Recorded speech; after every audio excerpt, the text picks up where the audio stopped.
You are listening to the Earplug Podcast Network, a Fanboys Inc. production.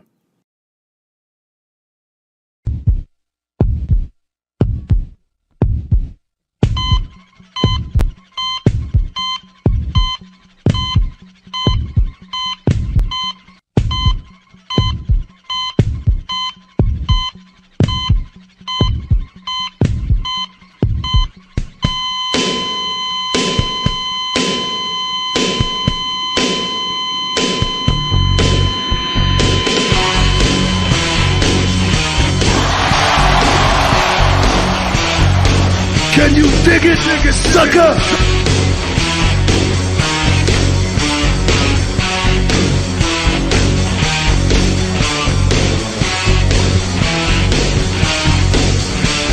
Ooh, yeah!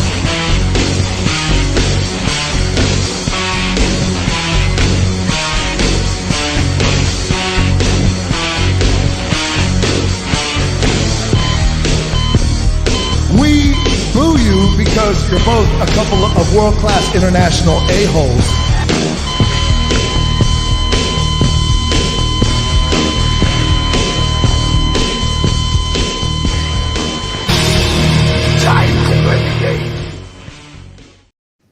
Welcome to the Facesandheels podcast. Tonight, you can join the angry geek Lewis Perry wearing his bright yellow and non-matching pink wristbands, and me, Jack Purcell. And tonight, you're walking into a house of fire because our special guest is the big hoss, the giant, powerful, big kaiju, big bad kaiju, O'Shea Edwards. I can't make fun of that intro because you made me laugh about the pink and yellow match. It does. I don't know. I didn't want to. I kind of figured that O'Shea and I are going to look alike anyway, so I had to I didn't want to steal his thunder, so I kind of figured we look alike.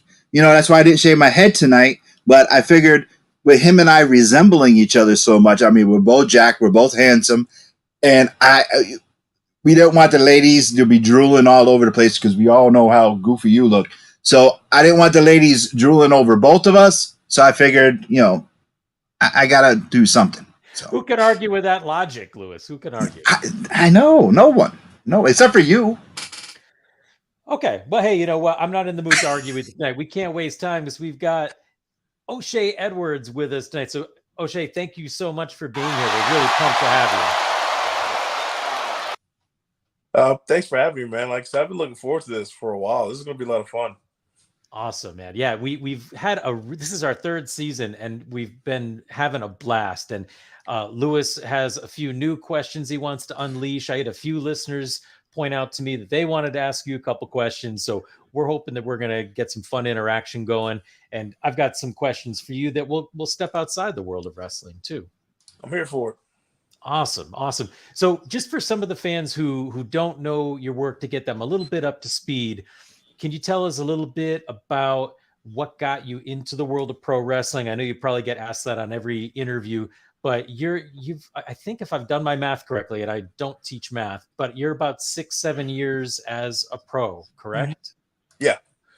I got into the game a little late, but I kind of feel like it was the perfect time to kind of get in. Because now I can just hit the ground running. I know what I'm doing. Physically, I felt I was at a point where I'm like, okay, cool. I can handle all of this. But I've been a fan since I was like 8, man. The first memory I have of wrestling is my dad taking me to Madison Square Garden and to a WWE house show. And I just remember just losing my mind at all of it. First dude I saw was Ahmed Johnson. And I'm like, Nice. Yo, I want to do that. Yeah, it was cool. Wrestling was real cool to me, man. As a little kid, it was great. I thought it was just so awesome. Right on. I mean, so growing up as a kid, obviously having, been a fan of your work and getting to see you live a few times, it's really clear just the way you move that you have an athletic background. So, can you tell us a little bit, like even as a kid, when you were going to these wrestling shows, like were you playing football and baseball, or, were you an athlete as a young boy? Yeah, I had to be. I grew up in Atlanta, and there was never a season where I wasn't doing something. So I was like, I'm born in New York, but like I said, my parents split. Mom was like, going to Georgia. Okay, here we go. So, but it was always football. It was always baseball, and then like basketball. Then when I found out I wasn't so good at basketball, my mother was like, "That's fine. You better be doing something else." So it would always Then I got into wrestling as an amateur. It's like okay, well then I got into powerlifting and all this other stuff. So there's never been a moment where I've like not done something athletic just because it's just how I was wired. Once I'm done with one thing, I'm just going to find something else and fill that void and just keep moving. That makes sense because I mean, you do some exceptional things in the ring for a guy who's your size, and I don't know exactly what you weigh, but I would guess 260 somewhere in that range. Keep going. Yeah, really, 270. Wow. Okay. I mean, so here's what I said to my son because the first time he saw you was when you debuted at Blitzkrieg Pro and you went up against Max Caster. Yeah, And he made a comment too. He's like, "Whoa!" He's like, "This guy's huge and like he moves like a cruiserweight." And it was funny when he said that. And we got off on this tangent. I'm not exactly sure how, but I guess since I have you here, I'd ask you. I let him know that a lot of the athletes who wrestle have a background in many sports. And I wondered, like, do you have any background in dance or anything like that? Because there's a fluidity to your motion. Like, I would equate it to like people who do interviews or podcasting who fumfer a lot, and like you don't do that. Like, it doesn't feel like there's like wasted motion. yeah. I wasn't so much into dance, but I was deeply into theater. I was a closeted theater kid for a long time. So I always had I absent-minded to know where I am at all times. Okay, cool, something, follow the lines, but I can still keep moving exactly where I need to be. That's kind of where that comes from. I've been doing theater for like all through high school and then partly through college. Loved it. Right on. Loved it. I could just never really do anything with it because either I was playing football or something else. But hey, I would love to do this. I would love to do Othello, but I got this I got to do, So I love theater, but it was never like going to be my first love, especially when I had football, now wrestling. I'm getting to do all of it at the same time. But it's always been like there. It's always been there. Yeah, I mean, it's funny because there's just certain wrestlers who I sort of get the vibe that are creative people. I mean, obviously in the ring, you show a certain creativity, but it just feels like, just getting a chance to talk to you a little bit, even just like your ring gear, the way you present yourself, just feel like a really creative guy. So that makes sense that, you've got an artistic background. Yeah, I told I was messing with my dad. I was like, I'm the best. Oh, somebody's dog. I know. Sorry. Oh, you're good. There we go. All right. Sorry. Makes me feel better. My big Bubba's laying downstairs. Like, dude, back downstairs. But yeah. Where was it with that? Oh yeah. I'm sorry. Getting a chance to be that creative, like I said, it's always been there. Getting really a chance to just combine the two of like, football was great, but I knew I couldn't do it forever. But can I get to this theater thing? Wait a minute.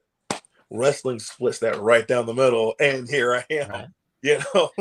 And because I was already just a giant student of the game anyway, like I said, I'm going on year 8 right now. I feel like I've been in the game for like almost 20 years. Just because the way I just came and got it. It's like, yeah, okay, cool. And I never really expected to get me this far. That's the crazy thing about it. Like 5 years ago, I never thought I'd be here. Wow. I mean, it seems like you've done a hell of a lot in a short period of time because, I mean, I first knew about you from Ring of Honor, and that's where I had seen your work. And then I saw, of course, things happen with Ring of Honor, but like I've seen you in GCW, which I guess I never expected to see you there. Like, do you, and again, maybe that's just me as a fan, but when I saw you in GCW, I was like, wow, it kind of blew my mind because I never pictured you in like a deathmatch sort of environment. Do you feel comfortable with like any match they might throw you in if you're in a company like GCW?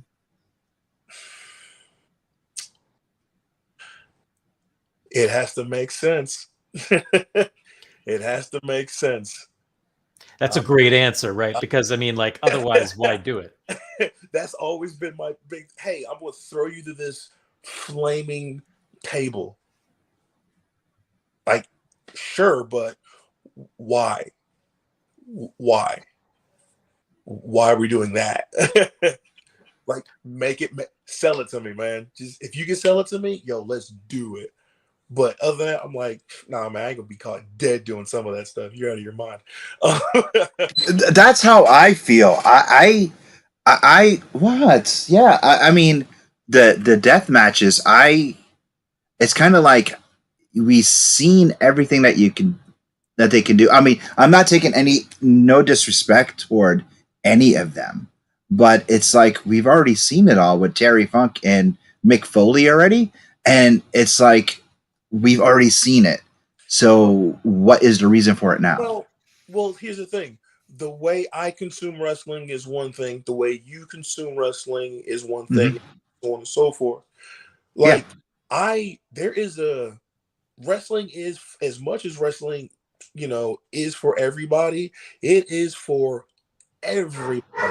And there is such a passion, such a love for deathmatch wrestling that I'm just like, yo, that is well out of bounds for me, but I can see why you guys love it so much.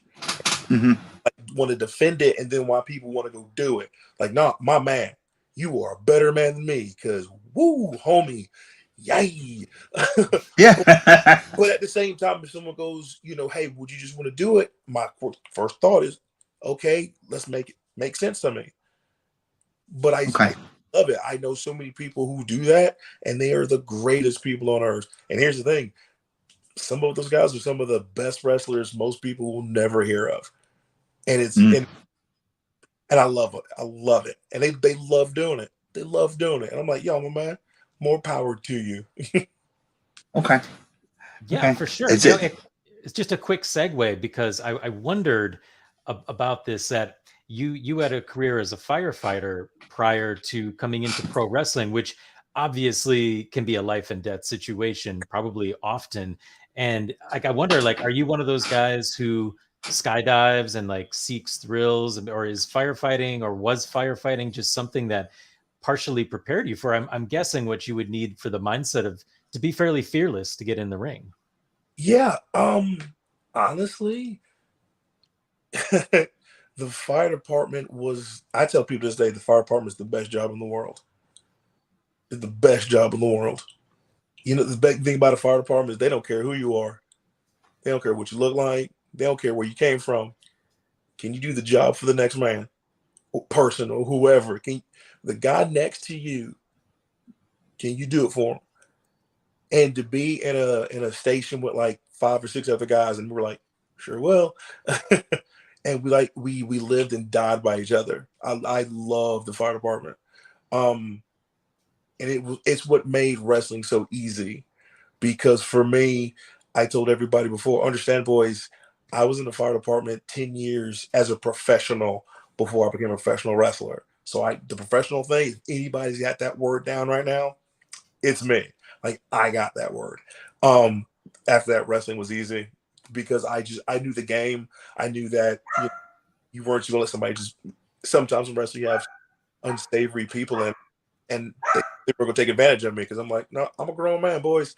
Okay, I'll fuck you up, man. Like, not for real. Have you found that your theater background helped you cutting promos? Oh yeah, most definitely. Because I just kind of always have like a natural cadence about like when I speak, especially when I get up the ball. And I also get it from the fact that like I come from a family of ministers, so we naturally just had it. And then like my dad's a notorious shit talker, so just like. But yeah, like to be able to like remember lines or just stage direction and this, that, and the other. It's like I said, it's just one of them things. It's just, to me, it comes naturally. So I'm just like, yeah, sure. 1, 2, 3, 1, 2, 3, 1, 2, 3, and I just cool, man. Let's get it. I'm coachable on that. I'm coachable. Yeah, and I mean I would imagine that's like 100% essential, regardless of whether you're on Ring of Honor or AEW or Pro Wrestling Grind, whatever. There's going to be different demands with different companies, and it sounds like you're prepared on all those levels. Hey, man, it's not so much about getting ready; it's about staying ready. What was it like? This is one of my favorite new questions to ask. All right, you're at Gorilla. You walk out, and this is the first time you see a fan in a crowd holding up a sign, whether it's positive or negative, but it has your name on it. How did that make you feel? And do you remember what the sign said? Yeah, I definitely remember how it made me feel. I Okay. don't know what it said, but somebody had to tell me after the fact. Like I didn't even know it was there. Somebody told me. Really? Okay. Because here's the thing: when the music hits, music just hits, man. And I am so locked in. The minute I hit that stage, I'm just like, cool. Like because to me, I've been here before. This ain't nothing new. This is not new to me. Even if I don't believe that, I have to make them believe that. So like, nah, man, this is an everyday occurrence. This is a Tuesday. I don't care. And then I hit that, like I said, hit the ring running, and then do what I have to do. Okay, but the feeling though, what was it?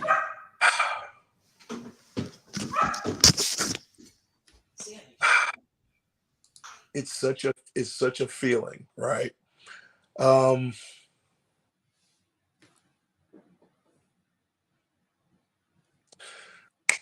only thing I can equate it to, right? Only thing I can equate it to is the first time like you get that winter like nip that kind of runs up your back. Ooh, that's the closest thing to it. Oh yeah. They kind of wake you up in the morning like, woo, okay, it is outside. That's the feeling. That's the closest thing I could. Okay. All right. Yeah, no, it makes total sense. Total sense. Second part of that question: have you ever been out in public with your family, getting something to eat, going grocery shopping, and a fan recognize you? Yes. How'd that make you feel? Recently, this is a fresh one. Really? Okay. Yeah. Okay, I live out in Baltimore. One of my favorite comedians is performing. Got tickets. Me and my girl. Sweet. Make a nice little date night.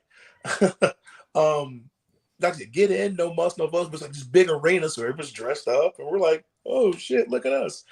I'm thinking I'm just kind of whoever. Getting drinks. And this dude comes up. He goes, hey, man, excuse me. I don't mean to be rude to interrupt, but are you O'Shea Edwards? And he said it just loud enough to where, like, everyone else heard it. And I kind of go, yeah, man, I'm so sorry, but I am really shitty at faces. Like, do I know you? He was like, nah, man, I'm just a real big fan. And for a long time. And he goes, I saw you across the room. And I'm like, yo, I gotta say what's up to that dude. And then he just dipped back into the crowd. Yo, my wife looked at me like, what the fuck was that? I go, I don't know. And then the couple of friends turns around and goes, are you famous or something? And I'm like, no, I'm just a pro wrestler. And that dude knows me from TV. And it was like, oh, you're on TV? Oh, you were on TV? And I'm just like, oh, shit. That's exactly what I didn't want. And god! So now the whole time we're getting drinks, people just like looking around. I'm like, yo, can I just get my drinks and get the fuck out of here? This was like a month ago. Oh, me and my wife, we still laugh about it. But I bet you it must have made you feel good. Yo, man, you couldn't fit my ego into the car. You were like, well, let me get through this door. And How we got home. My ego was super. Jack, the floor is yours. You were just at the RPM Fest for Pro Wrestling Grind. Like when you were there, did you have a chance to walk around? Like I can't imagine there weren't some people there who were like, "Whoa!" Like O'Shea Edwards. Like, no, did anybody there pick you out? There were some wrestling fans already there. Well, you know, what's up? What's going on, everybody? No big deal. It was a treat, man. I tell you that. Granted, would it have been my first place to go? No, not really. You know, not my scene. But like, I love it for them. I'm like, yo, you got a whole festival just for y'all, and you guys want me to show up and be the other dude? Yeah, let's get it, man. Come on. Everybody's I'm like, yeah, come on.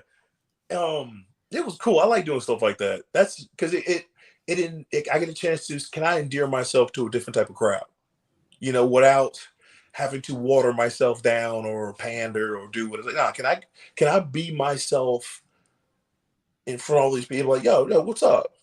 And they just know we're cool. Right. Can I get over on a crowd that normally I wouldn't really be in front of? And I did. And I'm like, all right, bet. I'll see you guys next year. It was fun, man. I loved it. I loved the vibe, man. They were hot. They were up for some wrestling. I was very happy to give that to them. That's awesome. And you had a great opponent too. You and Joseph Alexander. That's a pretty killer matchup. Ooh, yeah. Fun. That was fun. That little dude's scrappy. Yeah. Yeah. Real scrappy. I like that. Yeah, he was fun. I told him when it was all said and done, I'm like, hey man, I was like, when you're ready, we'll do it again. Nice. I'll be looking forward to that. I want to be there for it. Yeah, it's gonna be a fun one. That's awesome. And selfishly, I mean, this is just a natural transition here because like Lewis and I talk about it all the time is we just feel really fortunate to be in the Northeast, which in my opinion is just like an embarrassment of riches of pro wrestling. Yep. There's just so much great stuff. You know, I'm always pinching myself like, oh my God, I'm at Blitzkrieg Pro. I'm at Wrestling Open. I'm at Pro Wrestling Grind. And it's like all here, you know? So, and of course the New York City with WWE and Connecticut and now how that company's changed over the last few months, like that's exciting too. But I'm really psyched that you're at Pro Wrestling Grind. How did that come to be? You know, because I always find it interesting in the world of professional wrestling. I think so many things are similar to the world of comic books, like how, because, you know, as a freelancer, which you are, you're in charge of everything. Like you've got to hustle to get those bookings. You got to pick and choose which ones you take. You're in charge of your gear, your transportation, everything. So like, how did it happen for you to get to be a part of the Pro Wrestling Grind roster? How do you market yourself? Here's the thing. All the marketing in the world, sometimes, man, it's opportunity and timing. It's just right at the right moment, bam, you know, it can hit. There's not enough marketing in the world for that, you know. It's just to say I'm like, oh yeah, I do this and I do this. I'm like, no, man, 99% of it is opportunity just met timing. And you can't replicate that.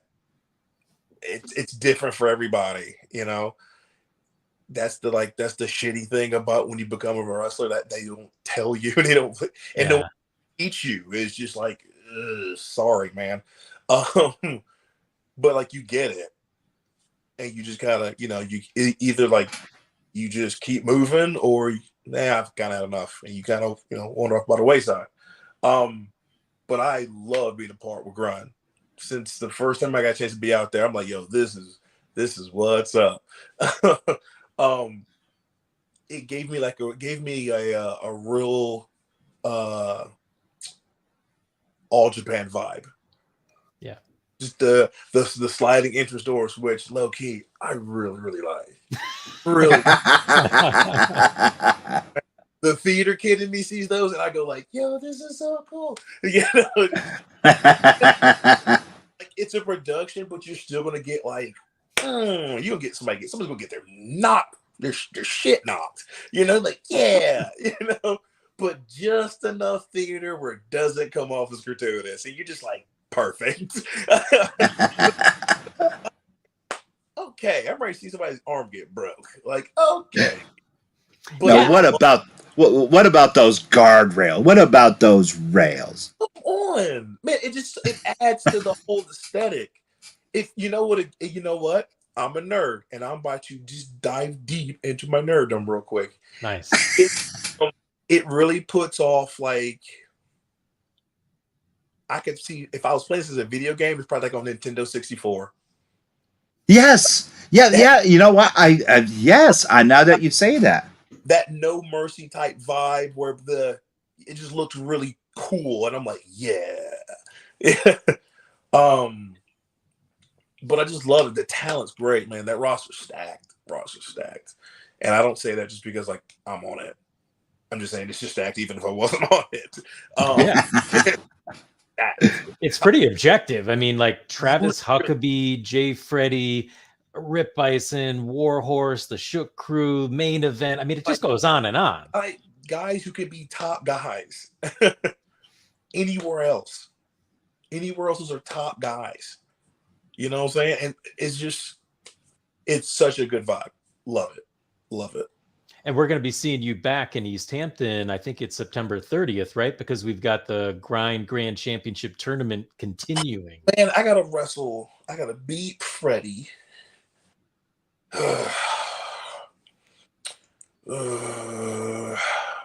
Notice how he said he has to beat Freddie, not wrestle Freddie, not fight Freddie. He said, I have to beat Freddie.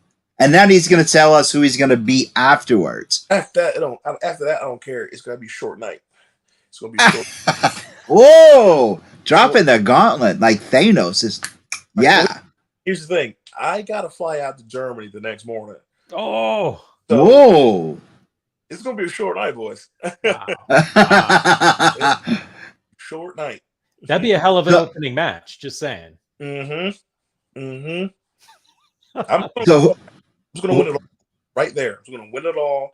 I'm, like I said, just mow through it and just be like, yo, come on, let's go. Chop. I got to flight. Go. Oh, the chop. Is that going to be part of your offense? It's a couple chops. Freddie's down. Listen, chop, slaps, I don't care. It's what I'm feeling. That's it, man. Just what I'm feeling. Gotta get this job done. That's awesome. You might be the first guy to really do some serious damage to those guardrails too, because Jay Freddy, of all guys, we were just talking about this with Rip a couple of weeks ago, has destroyed those guardrails. I mean, the guy knocked himself out on them in the last show. Those things still look pristine, sparkling, brand new. I think you need to be the guy to like really cause add some character. Let's just put it that way. Yeah, I'll use Jay Freddy to do it. Like I don't. That will be awesome. I'm so looking forward to that match. That would be incredible because the pro wrestling grind shows, like you mentioned, it's not like a lot of your average pro wrestling shows in the indies. Like you just don't know. You don't know what's going to open. You don't know what's going to close. The card is structured in a completely different way than so many of the shows that we go to. So like the opening matches at Grind are always bangers. So I'm hoping that'll be and I'm sorry to interrupt, Jack, but it's also a very intimate setting. Yes, that's what adds to it. You know, and on top of that, there's not a lot of seats, and like that, I really like that. I'm like, yeah, it's like, hey, assholes, stop waiting to buy at the door, buy them online right now, or you're not getting. Yeah, you're not getting. Big bad. With the standing room only, I'm like, yo, this is fun. Yeah. I have a question about your ring name, Big Bad Kaiju. You did say you're a nerd. You said you're a geek. Obviously, you see what I have in the back. Yeah. I see wrestling magazines in your background. Yeah, I'm working on my collectible wall. Yeah. Okay. Why Kaiju? And which is your favorite? Rodan. First of all, Really, Rodan? Rodan's my Wow. favorite. The newer Rodan or classic? Newer Rodan. Newer. Really? Okay. Newer. Look kind of doesn't it? I think it looks weird, but okay. Why? Yeah, newer one. Well, you better not show up at Grind, Lewis. No. At the time, everyone called themselves like, "Oh, I'm a monster, and I'm this, and I'm that, and then da. And just realizing that Kaiju just translated so well into so many different things. Okay. You know, everybody was like under the the umbrella of like the word. Mm-hmm. So if I just say I'm the biggest Kaiju, it's like, well, I'm the biggest monster. I don't care. Let's go. Let's find out. It just kind of adds to the stigmata of what the word was becoming. It was all encompassing now. Okay. Who on the Grind roster that you haven't faced that you want to face? If you were going to lay the gauntlet Rip. down right now, Rip, really? Rip. Oh, okay. All right. Awesome. I'm done. Jack, floor is yours. That could happen in the next round. We might see that. I know. That'd be a great way to celebrate the finals of the championship tournament, right? I mean, you against Rip, and you've got the belt held over Rip Bison, and that is a pretty belt. Awesome. I mean, it's a beautiful belt. Guys, it's becoming one of those things where I'm just like, look, man, get the photos in while you can.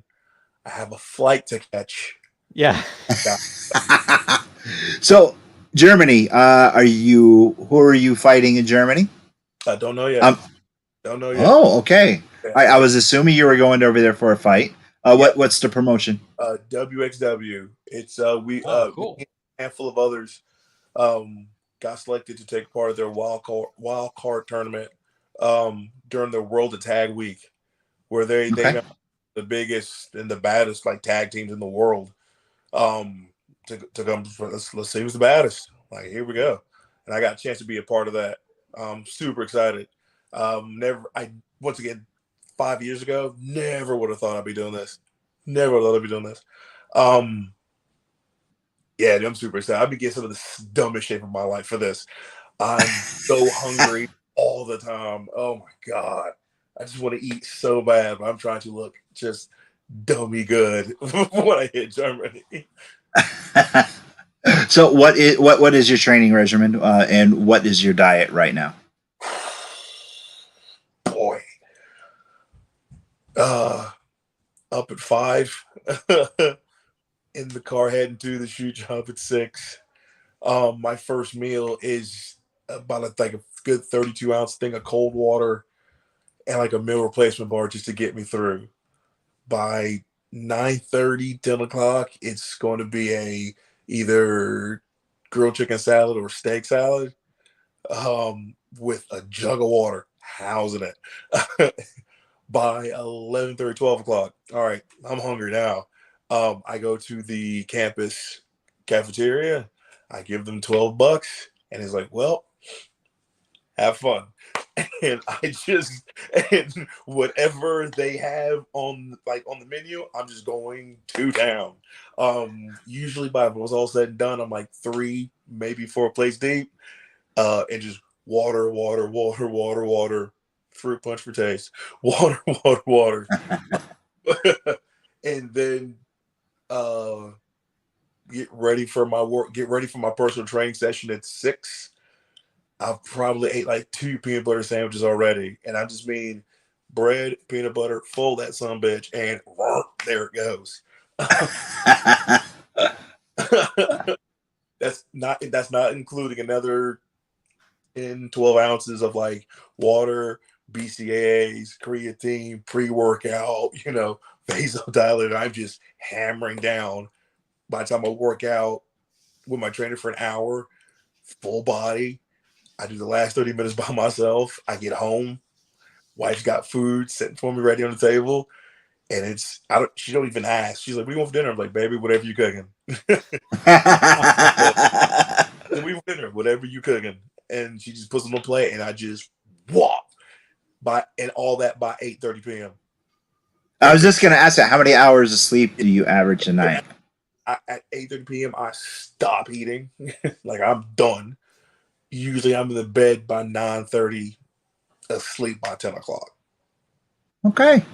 Wow. And is that like 5 days a week? I mean, like, That's about 3 days a week. Oh, okay. 3 days a week. The only difference is I change my rest days. So I rest 2 days out that week. So any point in time I can just take them whenever I need to. Okay. And I just take out, like I said, I just take out the gym, and that's it. But the day and the meals, now they stay the same. So you don't have a cheat day? Yeah, Saturdays are my raccoon days, as I call them, because that's exactly okay. So what is a typical raccoon day? like French toast sticks in the morning, like bacon, all the 8 pizzas. No. yeah, all the you usually probably get a burger by like Five Guys burger or something like that, and then like for dinner just house an extra large pepperoni pizza, just walk and just go get it. And just feel like the fattest kid in the world, like, and just don't care. I'll be sitting back like, yeah, that was fun. Because I know on Sunday I'm right back at it. Do you indulge in any microbrews, any beer? Because I know at the Blitzkrieg show you might have possibly sampled some of the White Lion brewery there. I didn't get a chance to. My wife did, however, and she wouldn't shut up about it. Yeah, they're good. Yeah, she was like, "Babe, you got to get some. Babe, you got to come back so we can get some more." I'm like, "Baby, help me out now. Come on."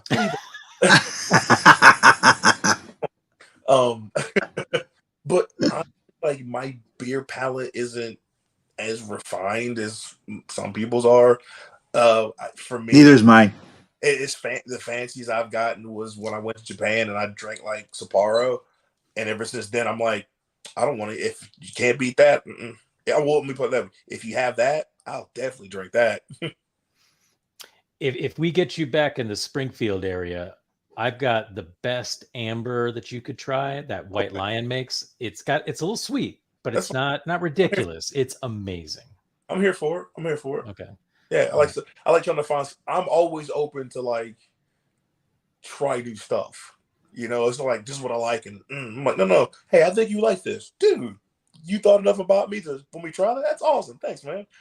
And if I like it, I like it. And if I like it enough, I'll keep drinking it. There you go. You just mentioned Japan.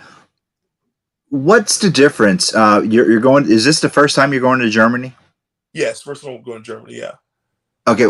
Wrestling in front of a foreign crowd.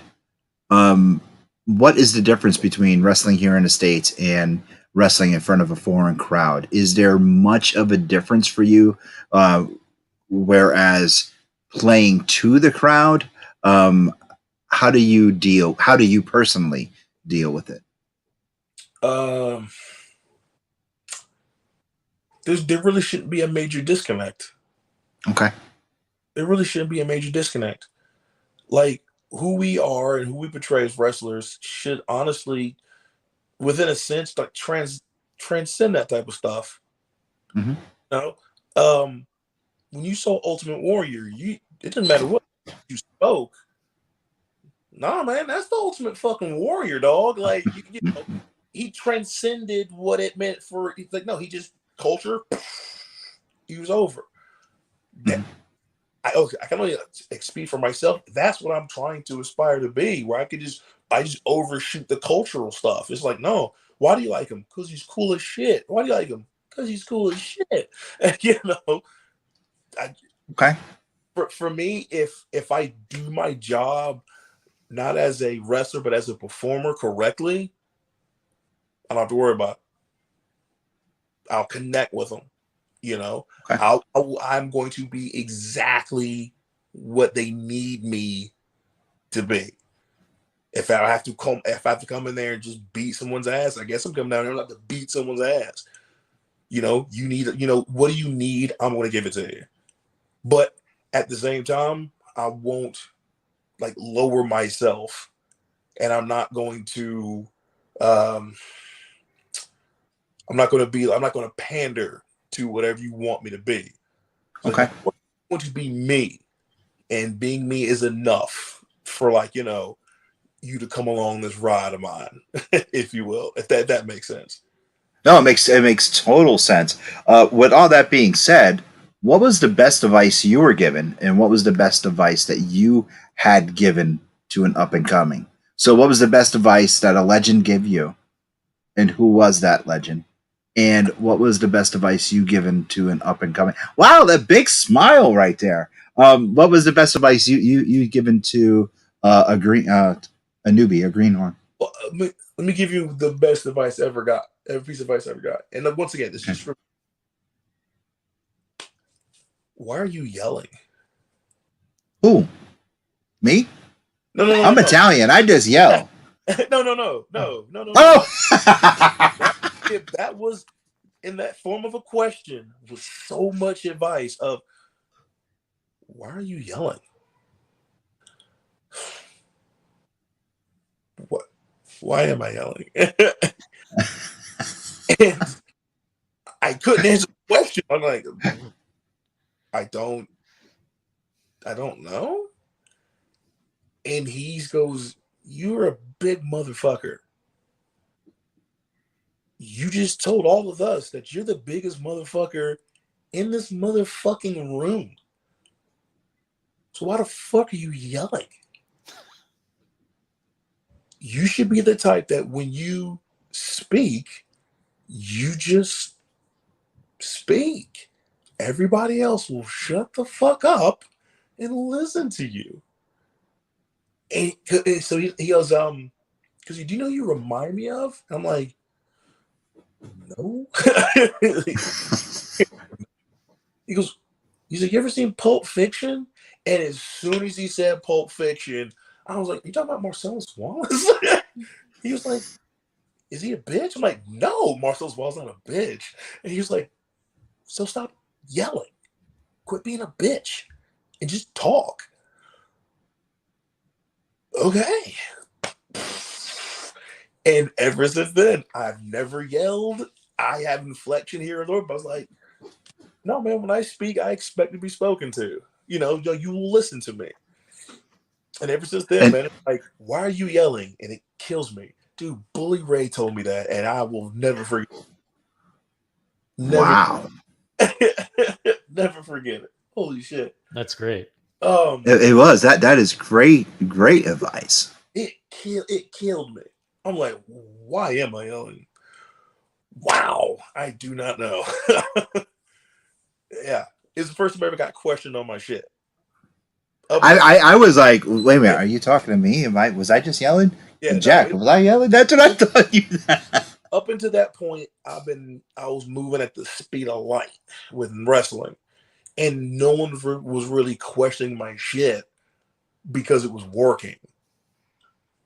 He was the first one to literally just call me out. Like, why are you yelling?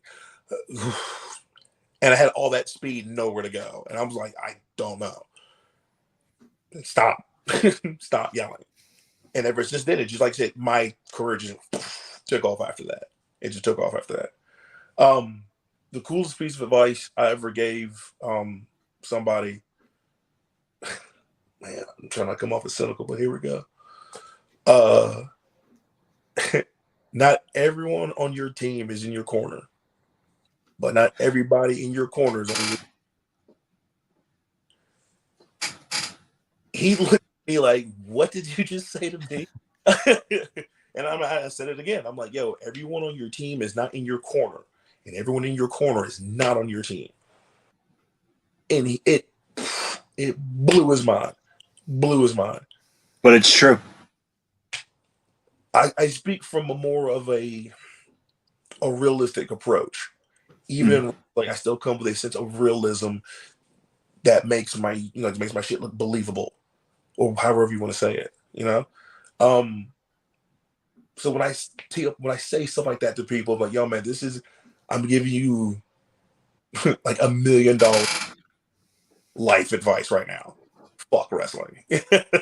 Like, understand, you take this and apply this anywhere and you'll kill it if you just remember that. It's a cold world out there, man. It's a cold world out there, dude. And this is one of those things, man, where you're just like, all right, cool. You do what you got to do, and you keep it moving. Yeah, it's great advice. And like you said, it applies way beyond wrestling. I mean, you could apply that to virtually any workplace, any group of friends, even. Yeah. Yeah. Podcasting. Podcasting. No, seriously. Yeah. No, Oh, yeah. I mean, for sure. I mean, that kind of hit home for me right there. Not Jack, not at all. But that really hit home, O'Shea. That was like, holy cow. That was like life-changing. It really made sense.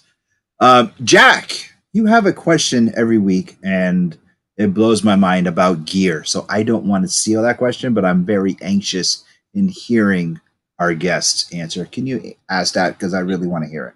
Brother, you're reading my mind. So yeah, O'Shea, like you just seem to have a great deal of clarity in general. There's not a lot of accidental stuff that appears to be going on in your careers. You seem like very well thought through and focused. So you had mentioned, some of the evolution and the learning and the training and everything you've been through that got you to this point. But I've also noticed an evolution in your presentation, like your gear. And I know, no surprise, like being visual, like I've paid attention to that, because the way I first remember you in Ring of Honor was like the gear is mostly black. Like, you got the straps similar to what you do now, but now we've got color. Now we've got like more design going on. You've got the beads, that really particular texture on your bandana. It feels, and again, you could fool me no matter what your answer is, but when I see you, it feels like there's meaning there. So can you tell us a little bit about the upgrade, at least in my opinion, of your presentation over the years? Yeah. You dress for the job that you want, not for the job that you have. As soon as I started finding some leeway in wrestling, it was the first thing I always get upgraded. I needed to dress for the part that I wanted. And even when I got the part that I wanted, it was still, okay, cool, that part's gone. Bet, watch this now. And you have to keep evolving and keep evolving. I'm a big hip hop kid, and I'm like, yo, Jay-Z doesn't rap about, selling dope forever. He goes right from selling dope to how he's making $1 million like real estate deals. Like, evolve, young man. Jesus Christ, we're more than what they say we are. I didn't want another stereotypical whoever. Like, no, this is me. Everything about me tells a story. And I'm gonna tell you another story. When I wrestle, when the bell rings, and I'm gonna get you hooked, and you're gonna want to know more stories. It's like, cool, because I got a lot of stories to tell. Yeah, and I think you've done that so well in the ring, and luckily at Pro Wrestling Grind. Like, again, to me, it's just this amazing fortuitous situation that you've ended up being here on a regular basis and getting to see you in person. And having said that, just to take a backward step, I'm selfishly really happy about that. But I also selfishly would love to see, and again, I don't know how you feel about it, but I'd love to see you reappear at Ring of Honor. I don't want the same old gag. Like, I'm not one of those guys. I like the evolution. I like the new things. I like what you're saying. But to me, it's like, I don't feel like the business was all necessarily transacted when Ring of Honor went away. Do you have feelings about coming back to the new incarnation of Ring of Honor? No, man. That was business that was done well before I showed up. That's nothing to do with me. That business doesn't say anything about me. Nope. It is what it is. There's nothing I was going to do to remotely even change that course, but I am appreciative and I love the time that I spent there, without a doubt. I told the world I was going to wrestle in Ring of Honor. I talked a lot of shit saying I was going to wrestle in Ring of Honor. It was not not an option. No, Nice. I'm getting on that stage, believe it. And I did it. You know, now I'm having the time of my life. I'm having so much fun, it's unreal. Everybody, just watching a grown man have fun. What's up? You know, I'm having a great time. Where that Yes, goes, I don't know. you put it out to the universe, and the universe said, "Yep, we could do that for you." Yeah, exactly. You know, like I said, where this takes me, I don't know. Honestly, I don't care. I'm having fun. Don't want to be on big shows? Yeah, sure. Who shit? Fuck, what doesn't? But if I'm not on, I'm not gonna like, oh no, boo. All right, well, see. Yeah. Yeah, I mean, it's Right. a really healthy attitude to have. I mean, because you're talking about going to Germany the night after you're doing a big match at Pro Wrestling Grind, which I'm sure Winning everything, you and don't then doubt that. and going to Germany, and then I'm going back on a plane and going to Mexico. I'm taking the title with me, and there's nothing I can do about it. Are we We clear? like it. We like it. All right. And- I, we're 100%. I'm digging it. I am digging it so much. We're totally behind this agenda. It sounds great. But what I was going to say is that, you know, it's interesting to think about what you said about how your wrestling training didn't necessarily prepare you for some of the elements outside the ring, because, like, you know, I mean, just an average person, like if I'm going to drive to a convention in Philadelphia and I've got a 5-hour drive, like, I don't know, sometimes I'm kind of bitching, like my back hurts in the car, or I'm just tired of driving 5 hours. And you have to have a certain mental toughness to just grind, do it, show up, be the best you can be, and continue doing it, which is exactly what you're describing right now. Do you do anything in particular to keep yourself mentally strong? As you talked about the physically strong part, but do you meditate? Do you have something like, I know that I've seen you before matches listening to music on your headphones. Is there something you do to keep you centered? Yeah, man. I go home. My wife is here. My kid's here. It's in my world. That's all I really give a damn about, really. This rest, but guys, this is all make believe. I don't care. When I want to get centered, I go home.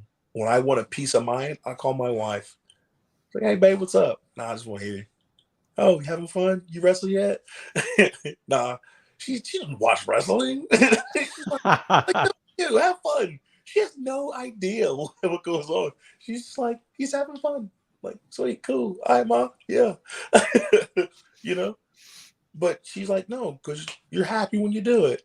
Now, here's the thing. Does she come with me every fucking time? She comes with me. That's what I was just gonna ask. If she comes, okay. Germany, unfortunately, we couldn't. And I promised her I would make up for it. She's like, she is holding me to that. So, because this happened out the blue. So we had to kind of like, okay, cool. Let's get your diet right. Let's get this right. Everything's to get you to Germany.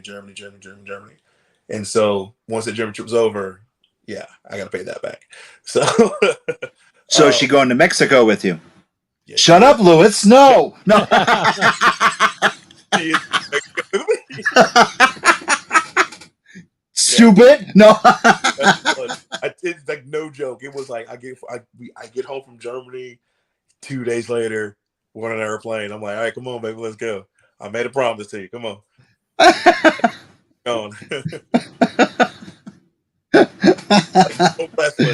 No wrestling. Like, baby, we're gone for a week. We're gone. Come on, let's go. All right, Jack. We kind of didn't touch on it. The gear. I wanted to hear about the gear. Sorry. I'm watching the clock tick down, and I'm trying to run. We're having problems with the comments tonight. They're popping up and then going away. So I apologize about that, and to our listeners. Our counter is going wonky tonight. But I do want to hear the question about the gear. Yeah. So of course, like, now being a theater kid, I get to express myself a little bit more. I have an array of color palettes that I have.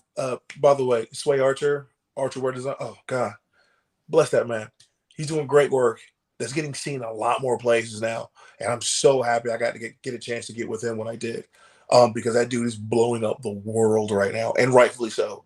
in the ring and out of the ring. He's blowing up the world, and I wish him nothing but all the success. But he always knows exactly what I'm looking for, and we'll put something together.